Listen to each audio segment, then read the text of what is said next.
Bon les amis, Alain Foka vient de publier sur sa chaîne YouTube, et pas seulement même sur sa chaîne YouTube, sur toutes ses pages, sur tous ses réseaux sociaux.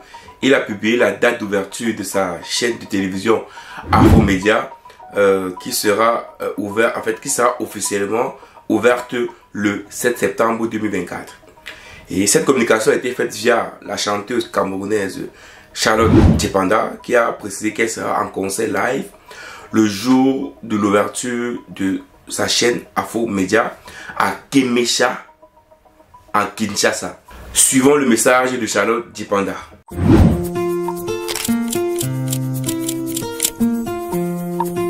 Coucou, je suis Charlotte Djipanda. Je serai en concert live le 7 septembre 2024 à Kémécha, à Kinshasa, à l'occasion du lancement officiel de la chaîne Afromédia que nous propose Monsieur Alain Foka. Je vous embrasse très très fort et je vous dis au 7 septembre.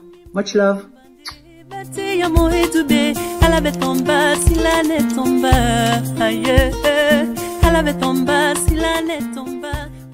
Donc Charlotte Djipanda a précisé que l'ouverture de Afromédia sera donc effectivement le 7 septembre 2024. Et donc Alain Foka a décidé de faire l'ouverture de sa chaîne à Kinshasa. Donc je suppose que le siège social de Afromédia sera à Kinshasa. Pourquoi est-ce qu'il a décidé de prendre Kinshasa?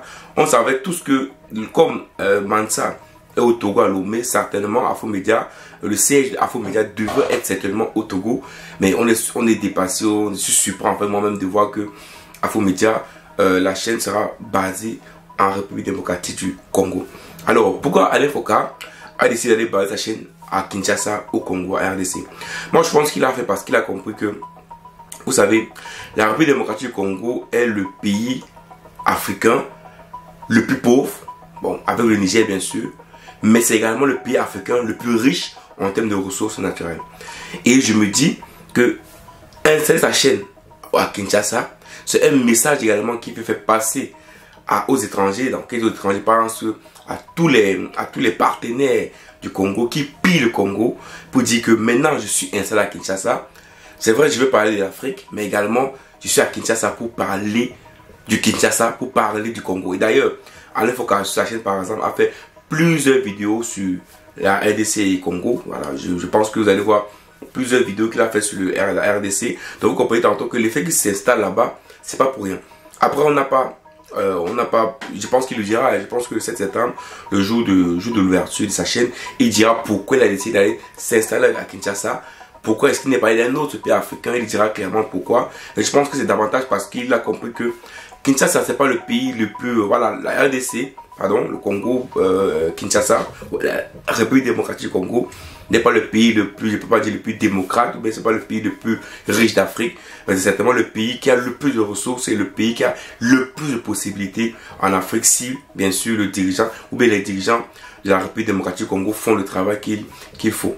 Donc Afromédia sera la chaîne où les Africains parleront sans complaisance, mais surtout sans condescendance. Ça c'est la célèbre phrase d'Alain Foka que je vais dans cette vidéo. Mais clairement on doit comprendre que aujourd'hui Alain Foka a décidé de travailler, de donner sa voix, de donner son autorité, de donner sa notoriété, pardon, pour le devenir de l'Afrique.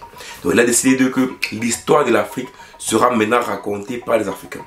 Donc l'histoire de l'Afrique qui était racontée par les étrangers, par la France, par les Américains, par les Russes, par les Chinois, sera maintenant racontée par les Africains. Qu'est-ce que Afromédia pourra apporter de plus? C'est la question qu'on va se poser dans cette vidéo. Qu'est-ce que Afromédia, par exemple, va apporter de plus que Vox Africa, par exemple, que les chaînes panafricaines qu'on voit plein en Afrique et qui parlent d'histoire d'Afrique, qui parlent du développement d'Afrique, qui parlent de ce que les Africains doivent faire pour pouvoir avancer? Afromédia parlera de quoi? Afromédia va concrètement travailler sur quoi? Est-ce que Alain Foka, sa parole sera différente de celle des autres? Vous savez, j'ai réfléchi à cette question et je me suis dit que Alain Foka va apporter davantage que beaucoup de chaînes africaines ou beaucoup de chaînes panafricaines. Vous savez pourquoi? Parce que Alain Foka a travaillé 31 ans pour Radio France Internationale. Alain Foka a travaillé 31 ans pour la France.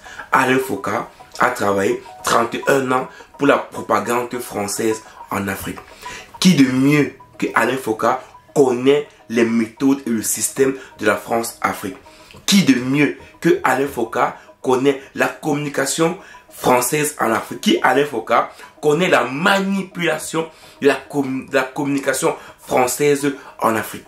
Je pense que Alain Foka fait partie de ces personnes qui ont marqué Radio France Internationale. Également partie de ces personnes qui ont joué également un rôle important dans la France-Afrique. C'est également, il faut le dire clairement. Alain Foka, quand il était à RFI, il était du côté de la France-Afrique. Il était du côté de la France. Donc, il y a des choses qu'il a fait contre l'Afrique. Il y a l'histoire africaine qu'il a racontée contre l'Afrique. Puisqu'il me dit, maintenant, l'histoire de l'Afrique sera racontée par les Africains et non par les autres. Or, pourtant, lui, il racontait également l'histoire de l'Afrique à RFI. Donc, ça veut dire que aujourd'hui, Alain Foka est tout simplement en train de se rattraper. Mais oui, Alain Foka se rattrape de ses 31 ans passés à Radio France Internationale. C'est pour ça d'ailleurs que je pense qu'il est autant engagé. Vous voyez qu'il est beaucoup engagé parce que je pense qu'aujourd'hui, tout ce qu'il a raconté, qui était à RFI, de l'histoire de l'Afrique, on sait tout ce qu'il a fait à Archives d'Afrique, Afrique Plus, voilà. Il a fait beaucoup d'émissions qui parlaient de l'Afrique, de l'histoire de l'Afrique. Et il le racontait en fonction des autres. Il le racontait en fonction de son édito. Parce qu'il était à RFI. Donc, il y avait un édito, il y avait un rédacteur qui lui demandait comment il devait rédiger et communiquer pour l'Afrique à RFI. Et donc, aujourd'hui, il pourra parler de l'histoire de l'Afrique sans qu'il y ait un édito, qu'il y ait un rédacteur ou bien qu'il y ait un membre du gouvernement français qui lui demande comment il va parler. Et donc, je me dis qu'aujourd'hui, Afromédia, moi j'attends beaucoup d'Afromédia. J'attends d'Alain Foka dans Afromédia quoi? J'attends de lui qui nous dit clairement quelles sont les façons dont les Français ont communiqué pendant plus de 30-40 ans via le Radio France Internationale, via le Canal Plus. Voilà. Comment est-ce qu'ils ont fait pour endormir l'Afrique?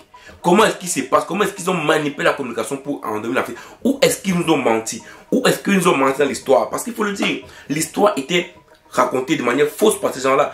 Racontez-nous la vraie histoire, Alain Foka. C'est ce qu'on attend de toi. On attend d'Afromédia, non seulement de raconter l'histoire de l'Afrique de maintenant, de raconter l'état de l'Occident, de l'époque, mais également de nous raconter la manipulation de la communication ou du journalisme français dans le cerveau des Africains. Donc Alain Foka aujourd'hui a pour mission de ça. Sa mission aujourd'hui c'est éveiller les consciences africaines, donner la bonne information aux Africains, donner la bonne information aux Africains. Vous savez, Afromédia sera certainement pour moi, je pense que ce sera la chaîne où je vais aller chercher mes informations parce que je pense qu'il donnera la bonne information pour les Africains. Également, Afromédia sera la chaîne populaire africaine parce que Alain Foka, il est connu dans toute l'Afrique, que ce soit anglophone, francophone, portugaise, espagnol, voilà. Il est connu un peu partout, donc sa parole est une parole forte. Et j'espère que beaucoup d'Africains le suivront.